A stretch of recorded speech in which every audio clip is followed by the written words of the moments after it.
Okay, all right. I can see myself on Zoom and I can see myself in the room. I'm glad we've worked this out. Good afternoon, everyone. I'm really pleased to welcome you to this hybrid symposium on health law and anti-racism, reckoning and response. If you cannot hear me in the room, maybe someone just give me a signal or like hold a thumbs up. I can see the back of your heads. Okay, great. My name is Holly Fernandez Lynch, and I'm an assistant professor of medical ethics and law at the University of Pennsylvania. Unfortunately, I tested positive for COVID on Monday, despite 2 years of care and vigilance. So I'm disappointed that I'm unable to join you in person, but I'm feeling pretty good at this point. I'm grateful to be here virtually for what I know is going to be a series of deep and enriching discussions this afternoon. Toward the end of 2020, my colleague Michele Goodwin and I were both members of the board of the American Society of Law, Medicine, and Ethics. And the board was in discussion about how to use various tools at its disposal to advance the work of anti-racism in the realm of health law and policy. So with the support of the board, Michele and I embarked to co-edit a special issue of the Journal of Law, Medicine, and Ethics, culminating in today's conference. We solicited abstracts and selected a group of important contributions, many from scholars whose core work and career-long focus has been in this area. And we came up with a wide-ranging collection addressing health law, race, and racism in the context of policing, industry, the environment, healthcare and research, and teaching and practice. So these are the contributions that you'll hear discussed today. You can find more information in the copies of the special issue, which are on hand if you're in person. They're also available open access online.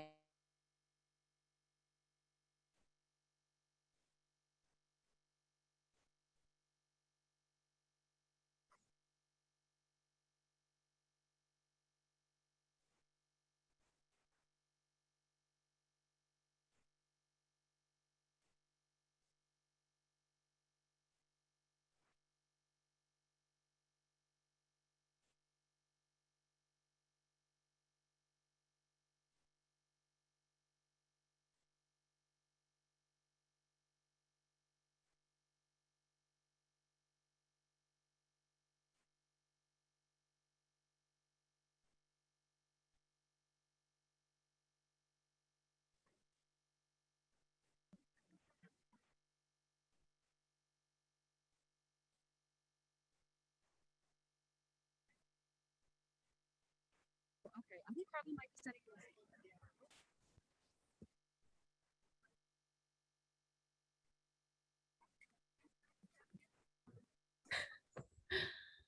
while Holly is coming back into us. I'm Michele Goodwin, the co-planner of this symposium, and we are so grateful that you are here with us to provide contributions to what would be a very important day of deliberation and discourse. And that really is built out not only in relation to the papers that you will be hearing about today, but as I'll share in my talk, these really are the manifestations of years of work and investment, years of courage that it takes to work at these intersections of law, medicine, vulnerability, whether we're talking about race, sex, class, disability. And it does take courage because let's be clear, the academy has not always made room or legitimized the concerns of the most vulnerable in society. And really, what brings us here, as Holly mentioned, was our collective service on a board, which I was happy to recruit Holly to, and that all taking place during the time in which we saw the tragic, horrific murder of George Floyd, which has gotten folks all across this country and world now paying attention to the intersections of race, class, and other matters in our society. So I'm hoping that we're going to get Holly back on, but we do have a packed agenda. How is that going? We've got you back, Holly, right on time. So Holly, why don't you finish out and then we will get both to Steve to stage. Great. Can you hear me okay? I hope. Okay. I apologize for that. I was kicked off of the Zoom. I apologize for the technical difficulties that we're facing, and thank you, Michele, for stepping in. I don't want to take much more of our time, so let me quickly move on to some extensions of gratitude that Michele and I want to extend for everyone who helped make today's event and the special issue possible. So thank you to our generous co-sponsors, the American Society of Law, Medicine, and Ethics, the Department of Medical Ethics and Health Policy at the University of Pennsylvania's Perelman School of Medicine, Penn Carey Law School, the Center for Technology, Innovation, and Competition at the Law School, and the University of California Center for Biotechnology and Global Health Policy. We are especially thankful to Mary Pham, Emily Walters, Carlin Miller, and Caroline Olson, who have worked really hard over the past weeks and months to organize today's logistics. We are grateful to Ted Hutchinson, who is the executive director of the American Society of Law, Medicine, and Ethics, as well as editor of the Journal of Law, Medicine, and Ethics, as well as Ted Ruger, who's dean of Penn Law School, for all of their support. You will hear from them momentarily. Ted Hutchinson backed this special issue from the moment we hatched the idea, and it was Dean Ruger who suggested bringing everyone together for this symposium and connected us with Christopher Yu at CTIC. So thanks to all of you. And thanks as well to Stephen Jaffe, who's interim chair of the Department of Medical Ethics and Health Policy, for all you've done to make sure that we have the resources needed for both the issue and this event. Last but not least, of course, thank you to all of our speakers, panelists, and moderators who you'll hear from very soon and who've been working on the ideas that you'll hear today for the past year and sometimes longer than that. Before I close out, I just wanted to make a few logistical notes. Obviously, we are hybrid today. It would be impossible to ignore that. We have folks who are in person and online. During the discussion periods after the panels, we will be alternating between in-person and online comments and questions. So if you're joining us remotely, make sure you put your questions in the Q&A box in Zoom. I will then read them for everyone to hear. If you are submitting for CLE for this event, we'll use the polling function for the virtual audience, and we'll hold up signs for those of you who are in person. You'll get 8 passwords throughout the event. If you're online, the poll will pop up on your screen and will remain there for about 10 to 15 seconds. You need to record the words and you'll input those on your CLE evaluations. We are unable to repeat the words due to CLE regs, so please make sure that you write them down when they appear. And then the last note is that this event is being recorded so that we can continue to learn from the discussions today, and we'll be sharing the link with you when the video is available. So thanks for your patience bearing with us. And with that, let me pass things off to Ted Hutchinson.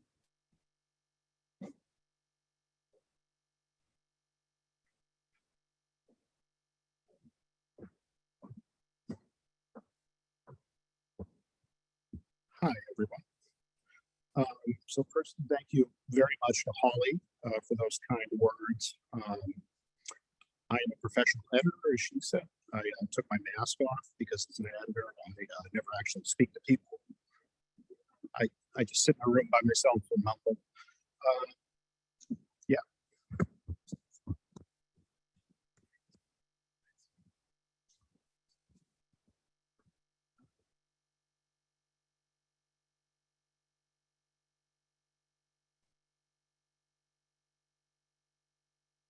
How are we doing? Try now. Good. I will go quickly. Okay. I've been just given a moment to talk about my organization, the American Society of Law, Medicine, and Ethics. I'm very grateful for that opportunity, so thank you all. First, I would just say on behalf of everyone at ASLME, including our staff, our board of directors, and all of our more than 600 members, welcome to this meeting accompanying the recent special issue of the Journal of Law, Medicine, and Ethics, featuring the symposium Health Law and Anti-Racism, Reckoning and Response, which was edited by my very good friends, Michele Goodwin and Holly Fernandez Lynch. Thank you all so much for being here, be it in person or over the web, and please know how grateful we all are that you have joined us for this important conference. To thank you for being a part of the special issue and for the meeting, everyone who attends this gathering today, be it in person or online, will receive a free 1-year membership to ASLME. including discounts to all of our conferences and subscriptions to both our quarterly journals, JLME and the American Journal of Law and Medicine. We look forward to having all of you as members. The parent organization of the Journal of Law, Medicine, and Ethics, ASLME, has long been concerned with health and social justice. From our founding in 1911 as the Massachusetts Society of Examining Physicians to our rebranding in the 1960s to the American Society of Law and Medicine, our founders have written about and explored issues around access to care. In 1992, the Society's educational mission was formally detailed and disseminated for the very first time, with a focus on racial and economic health disparities as one of the 4 key areas of study, in addition to public health, patient safety, and biomedical science research. That mission plainly stated that racial, ethnic, and economic disparities in health status and access to care represent areas of enormous concern that justify an ongoing and intensive organizational focus for ASLME. Through research, meetings, publications, ASLME aims to encourage a continuing examination of the factors that underlie disparities, the extent to which the organization and structure of the healthcare system itself contributes to disparities, and the proper role of law, public policy, and government in reducing those disparities. More recently, as Michele and Holly both mentioned, ASLME's board of directors embarked on several new anti-racism initiatives. First, beginning in 2021, ASLME committed to organize a health law and anti-racism track at our flagship annual Health Law Professors Conference, with plans to continue this track each year.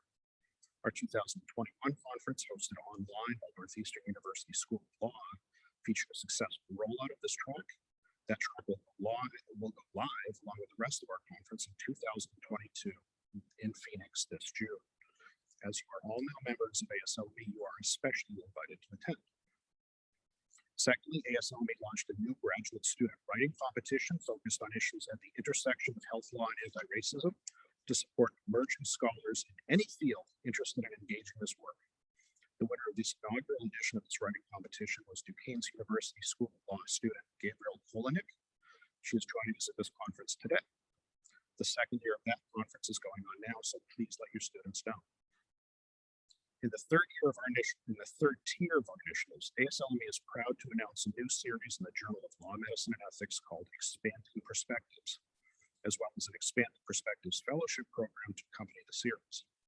The Society seeks nominations for up to 4 fellows to have the opportunity to share their perspectives on law, medicine, and ethics through contributions to a dedicated column in JLME, discussions on strategic priorities for ASLME with the Board of Directors, public webinars, and an Expanding Perspectives webpage featuring the work of the fellows.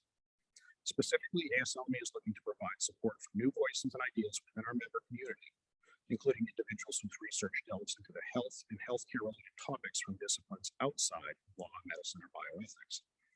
The one-year fellowship comes with a $500 stipend, flexible opportunities to share the fellows' perspectives through ASLME's distribution channels, and national recognition of the contributions of the fellow. Please look for that on our webpage now. Finally, in addition to these initiatives, ASLME and our partners at the University of Pennsylvania Law School, University of Pennsylvania Perelman School of Medicine, Department of Medical Ethics and Health Policy,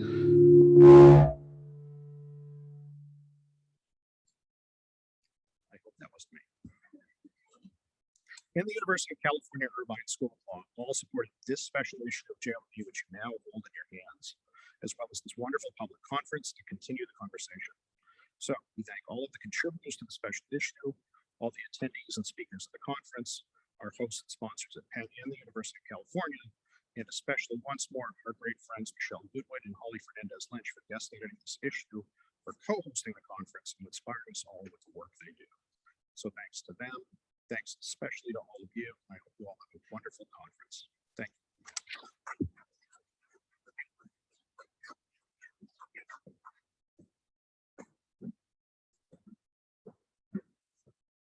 I'm Ted Ruger, Dean of the University of Pennsylvania Carey Law School. I've been cutting down, I'm going to be even briefer because we want to get to the main event, Michele Goodwin and the rest of you on this tremendous agenda today. So just a few points. First, I am so glad that we're participating in hosting and sponsoring this, and that we're largely gathering in person, as well as the many of you listening remotely. I do remember talking with Holly and other organizers over a year ago, and we thought, let's do an in-person event. And we were 100% sure that the pandemic would be such a distant memory. Like if we picked March 2022, oh my goodness. So barely we made it, or sort of made it, and Holly is very sorry you can't be with us. To that theme, second, I'm not going to repeat, I second all of the thanks that my predecessors here have thanked, but I want to additionally and especially thank Holly Fernandez Lynch herself for the amazing vision and work that she has done, as well as Michele Goodwin, who will be taking the podium in a minute, and also staff colleagues led by Mary Pham, who I can only imagine how much work, I know how much work, well, I know a piece of how much work Mary has done along with others as we come back for this event, so thank you. This conference, I think, reflects a very important insight about race and the institutions in this country, which is that we're so steeped in the kind of racialized construction of our institutions that mere access is not enough. And so I'm pleased to see so many of the panels today deal with issues of racism and inequity, even once we bring traditionally marginalized individuals into the healthcare system. Now that's a stark change, but as a longtime healthcare scholar who's kind of lapsed as dean, certainly before the Affordable Care Act, the major issues of racial and socioeconomic inequality manifested in discussions of access, that we didn't provide insurance, we didn't provide a ticket into our healthcare institution. That's still an issue. It's not as, it's better off as a society than we were a decade ago. But I think what's important about so many of the panelists in the papers today is that very much like higher education, it's not enough to bring traditionally marginalized groups into the institution. We have to look at the dynamics of interaction and equality within the institution. So when you have 7 institutions created by white people to serve white people, staffed and led by white people, it should not surprise us that we have issues even when we bring non-white individuals into that. Now, am I talking about universities or the healthcare system? Of course, I'm talking about both. But what we see, and it's important too when we tend to think of healthcare technologies, etc. But still, the delivery of medical care is very much a human, relational, interactive enterprise, despite all of our technology. And so, it should not surprise us, and it's imperative that we focus on the structures of racism and inequality as between human beings that we've built in this country for centuries, and then look at ways to affirmatively, through anti-racism, work against them. And so, I see so many of the panels today an issue up. Now we're going to still need to worry about access in the years ahead, but access itself is not enough. And among the people who have helped me realize those insights and so many others on the kind of race and inequity in the health system and in society is the speaker who follows me. And I'm going to be very brief because she's known to so many, but Professor Michele Goodwin, a national local authority on bioethics, currently the Chancellor's Professor of Law and Director of the Center for Biotechnology at California Irvine School of Law. This semester, she has been a Penn Provost Distinguished Visiting Faculty Fellow here, and we certainly hope to see much more here, Michele. And Professor Goodwin, I could go on about the books and the CV as a national authority. I think what so many of us appreciate you and your work for is as a intellectual inspiration, an ethical guide, a mentor, someone who we all have learned so much from. And so rather than go through your copious accomplishments, I just would say on behalf of all of us, thank you for being here. Thank you for sharing your wisdom, and we welcome you to the podium.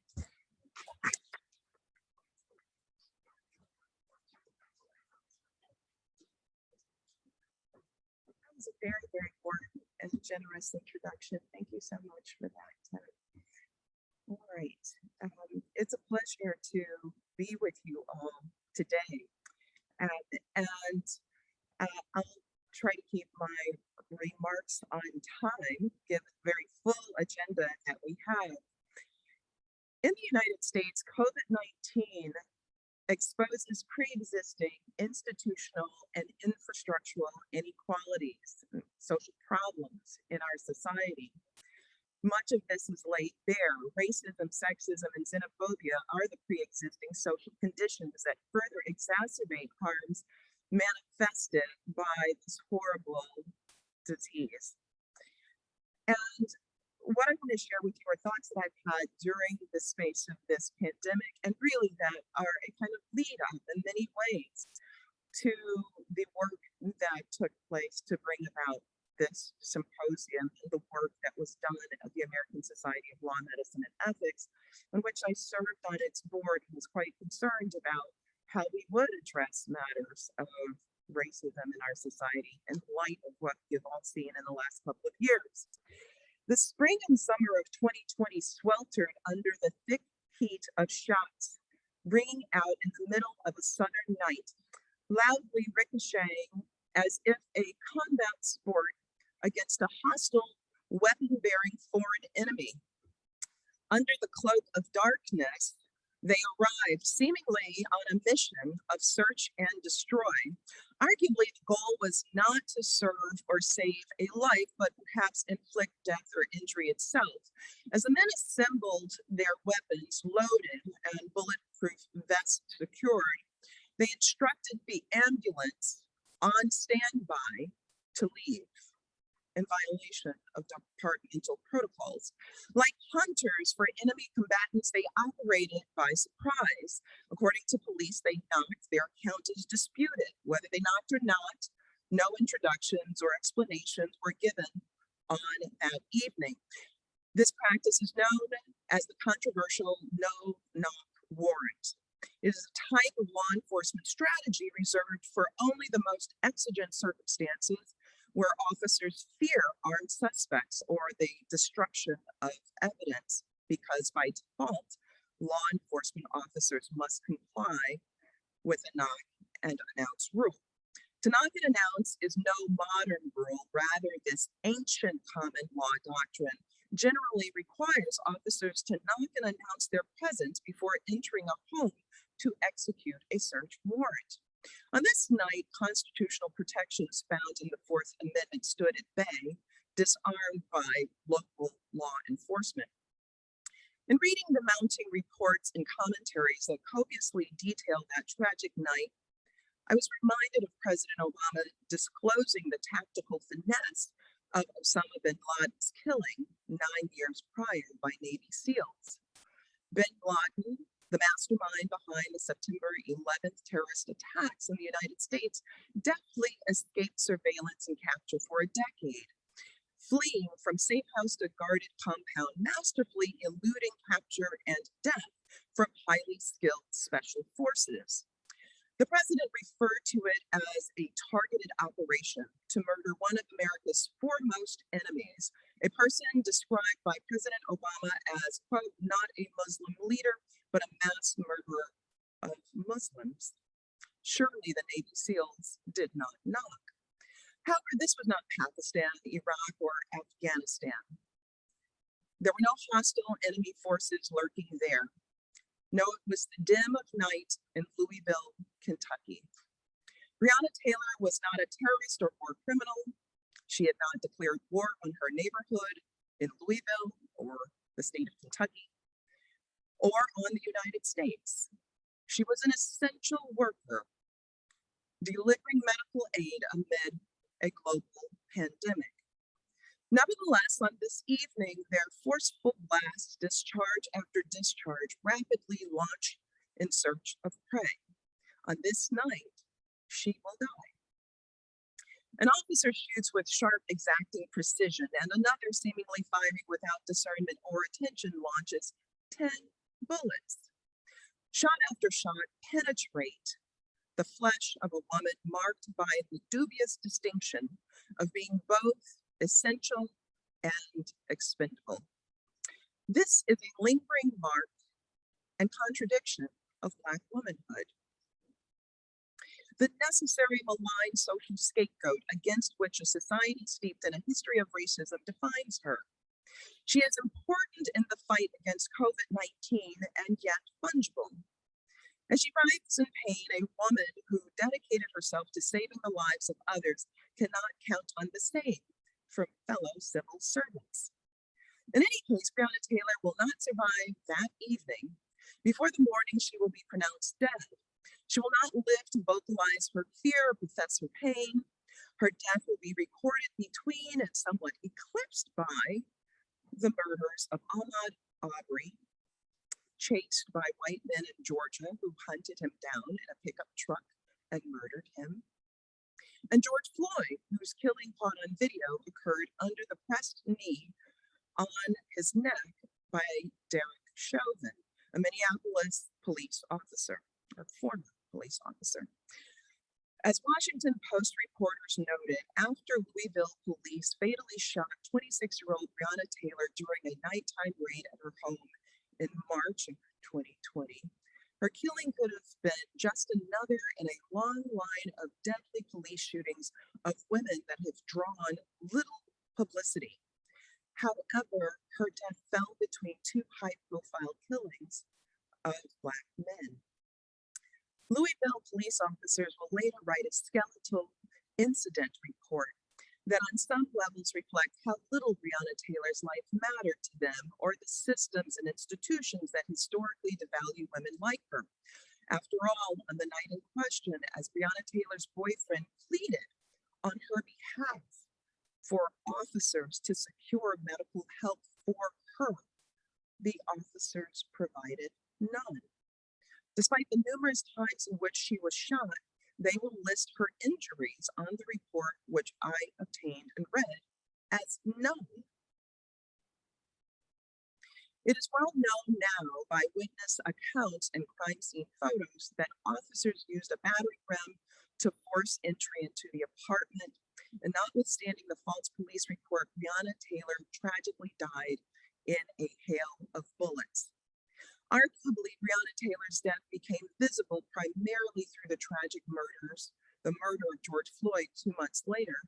Until then, her death was mostly ignored by national news media. And unlike the police killing of unarmed Black men, Breonna Taylor's death did not draw national protest or persistent news coverage until later. As such, three painful truths have resurfaced and come to light. First, Black women are historically devalued. Much of this we see through the legacies of slavery and Jim Crow, and even today as we look at the attacks on reproductive health and rights in states where Black women have a significant presence. Second, Black women's identities are historically devalued as first, and second, Black women's identities are subsumed under race and not distinguished by race and sex.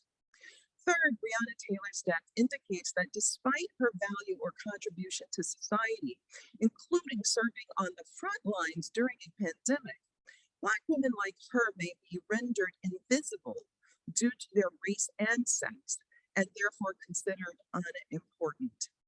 And as in Breonna Taylor's case, their deaths may be perceived as inconsequential, even as they sacrifice their health and lives during pandemic in service of others. Now, to be clear, what I'm sharing with you and what you hear about today are not the episodic. To the contrary, even if I were just to focus on Breonna Taylor and police-involved killings of Black women, since 2015, nearly 250 women have been fatally shot by police. In fact, Black women are fatally shot at rates higher than women of other races. Rarely are these women's names fastened to memory, even while hashtags such as "say her name" urge remembrance. Too often, we simply forget. And yet, as I think about today's proceedings, as I think about this important special issue and all of you gathered here, Breonna Taylor's life represents more than its premature demise and proximity to the deaths of Ahmaud Arbery and George Floyd. She was more than the victim of police violence. Her life should be defined by more than her death. Breonna Taylor provided essential service to her community. Thus, as we think about why we're gathered today, I think about how her position in society as a provider of essential care and service during a period marked by pandemic is something important for us to remember and hold fast to. In this way, her life tells another provocative story about institutional and infrastructural inequalities laid bare by COVID generally and women's invisibility and erasure in society specifically. Now, what is this erasure? It's in fourfold, and then I'm going to conclude. First, women are rendered invisible as contributors to the advancement of society through law, medicine, science, and other fields to stunning effect. We could term this professional invisibility. Second, women's contributions to caregiving, broadly defined an essential care service, is also muted, rendered invisible, and devalued. COVID-19 brings this observation and deadly reality into startling relief. This kind of undervalued labor could be called essential service invisibility. Third, and problematically, women as primary care providers in the domestic context are expected to assume such uncompensated roles. This, while in plain sight, domestic invisibility persists and is foisted in dramatic ways upon women in our society, and we've seen this during COVID. And finally, women of color may suffer a unique invisibility because they fall through the cracks of race and sex identities and social movements. In other words, feminists historically imagine white women as the beneficiaries of their advocacy, and in racial justice movements, men take center stage. And so if you think about that, we are talking about an intersectional blind spot, an intersectional invisibility. And yet, despite all of this, I also see important silver linings that bring us together. And those silver linings are really amassed by the people who are in this room and also online, because you make up important pipelines to help disrupt these systems of invisibility. You have met the call to do more and to be courageous and to toil in these fields. And in fact, you have toiled in the fields and have braved the doubts of others to pursue the call for greater attention to the concerns of vulnerable people. You have taken seriously the demands that the concerns of people of color and their health matters. And with that, I welcome the program to begin. Thank you all so much.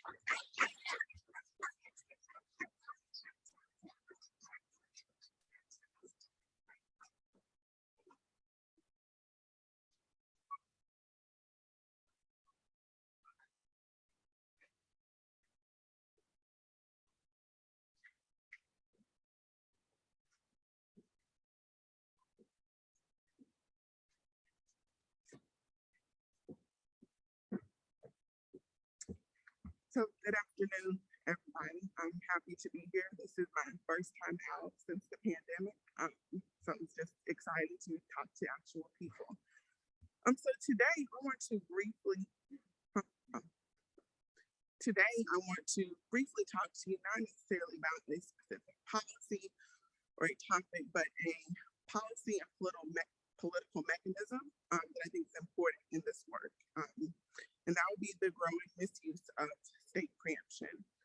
So preemption is nothing new. It's just a legal doctrine where a higher level of government has the ability to limit or eliminate the ability of a lower level of government to regulate a particular issue. And so it's common, and it's not, the problem is not the use, but it is how it's being used. So since 2010, states have increasingly been using preemption that I argue in a way is structurally racist and really limiting the ability of local governments to do what they need to do to take care of their citizens, and even crossing many of the topics that will be discussed today in education or environmental justice. And so states are retaliating against local governments. So a local government may pass a bill and a state is passing legislation that says rendering the local government invalid They are being punitive, so threatening to pursue criminal action against local legislators for passing bills, threatening to withhold funds from local governments.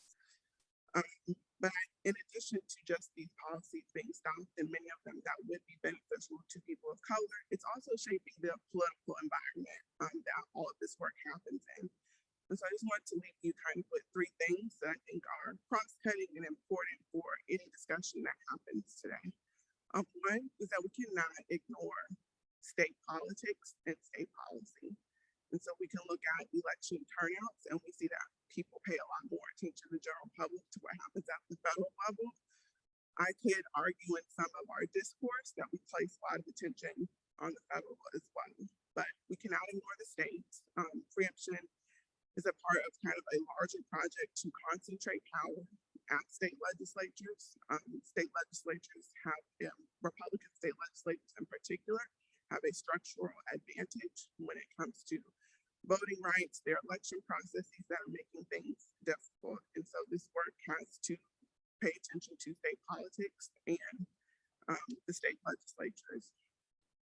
Secondly, this kind of shift that we kind of seen with COVID as well has put federalism kind of in the public light. And so the difficulties of trying to deal with a national crisis with different states, with different preferences, the limits of federal power.